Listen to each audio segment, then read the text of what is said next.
Hi everyone, thanks for coming tonight. So how many of you have a Facebook, Pinterest, Twitter, MySpace, or Instagram account? I definitely do. At least I have a Facebook anyway. So I remember when I first got my Facebook account, I was so excited. I had just graduated high school and I remember getting on and checking it constantly, all day long, every day. I thought it was the coolest thing. So eventually it got to the point where my mom had to put a restriction on how many times I could check my Facebook in a day. And this was back before, we had our smartphones and we could check it anytime and no one really knew if we were checking it or not. So I am guilty of checking it quite often. And be honest with me, how many of you check it at least once a day? Twice a day? How many of you log on 3 or more times a day? Alright, there's some of you. So, what I want to talk about is how it can get addicting. How many of you just live off of seeing how many people have friend requested you and how many notifications you have? I thought it was the coolest thing that people wanted to be my friend.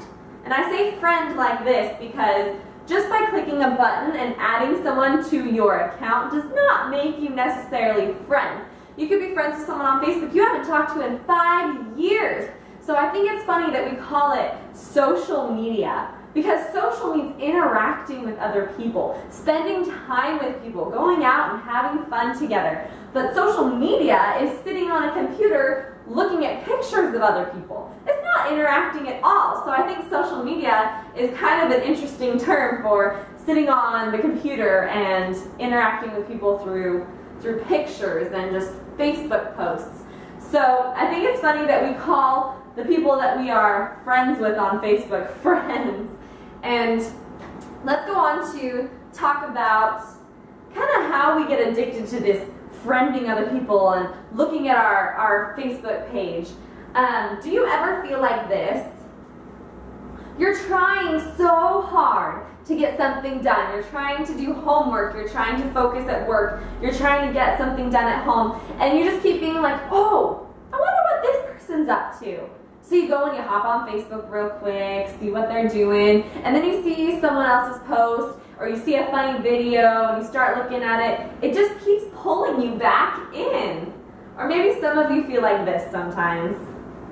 You get on, and you're just like, you get on for 5 minutes, and before you know it, you've been on for an hour, maybe 2 hours. Your eyes start to hurt after that, don't they? Or maybe sometimes you feel like this. I know that when I get to work early, I just hop on Facebook, start looking through my phone. I'm leaving work, Facebook, see what everyone's up to. I'm standing in the line at the grocery store. Oh, I'm bored, why don't I hop on Facebook? Why don't I talk to the people that stand next to me? Did you know that 39% of women actually consider themselves Facebook addicts? They call themselves that. They actually admit to being addicted to Facebook. This goes right hand in hand with the fact that 51% of Facebook users log in multiple times a day. That is just barely over half of Facebook users log in at least more than once a day. That's a lot of people. And 22% of teenagers log in more than 10 times a day. That is a big number. Imagine, say you're only getting on for maybe 5-10 minutes at a time, but times that by 10 times a day, that's adding up to 50, maybe 100 minutes every single day that you're getting on Facebook. All of this adds up to 15.33 hours per month that users spend on Facebook. This is how much time the average user spends on Facebook every month. So take a calendar, look at a month that has 31 days on it, and cross out the 31st day.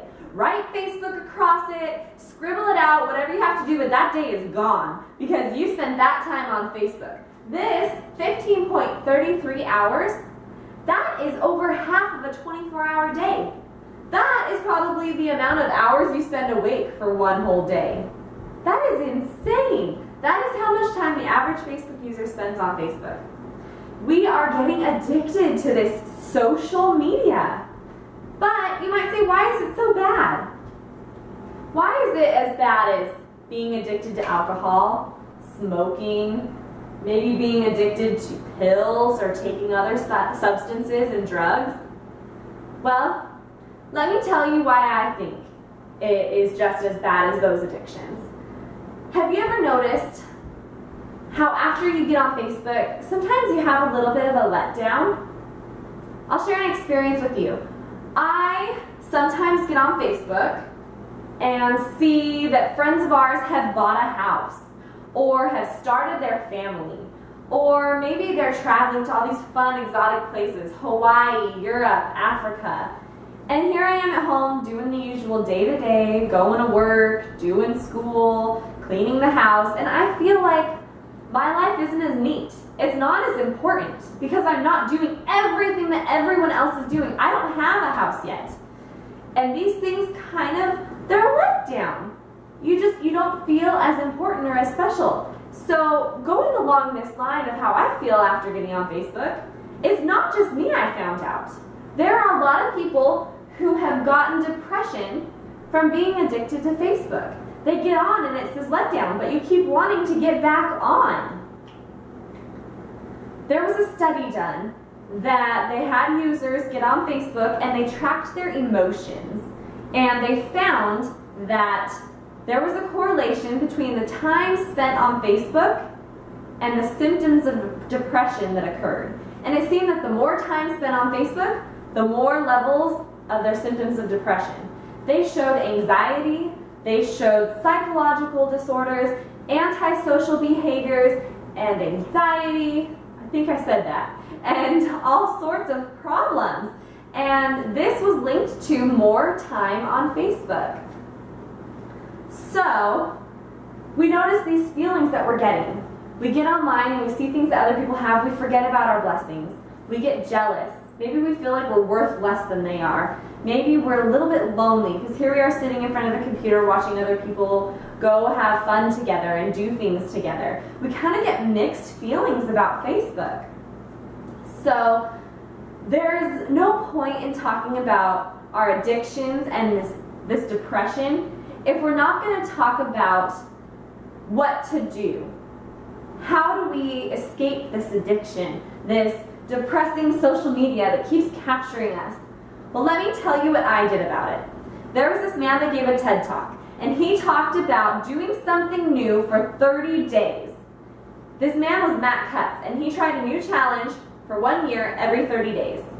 And he said that even though something might be hard, you can do it for at least 30 days. And ironically, interestingly enough, 30 days is about the time it takes to either break a habit or form a new one. So I decided to get off Facebook for 30 days and see how I started to feel. And it was interesting. I had a lot of changes. I found out that I had time to get things done. I started packing our apartment a month before we were set to move. I was really proud of the progress I made. I also found that I had time to make things that I didn't think I had time to make. No, I didn't make the cute children in this picture, but I did make the cute banner that says "Be Mine" in the back. I had made it for a friend, and I was really proud of the accomplishment that I had made this beautiful banner, and I made her day by giving it to her. So, it's your turn. What do you want to do? How do you want to spend your time? Do you want to spend your time thinking about your incredible life or about everyone else's? Do you want to spend your time making real friends or just adding them by the click of a button? Do you want to have a real life where you have fun and go out and do things? Or just watch everyone else's go by in pictures and posts? Could you leave Facebook for 30 days? I dare you.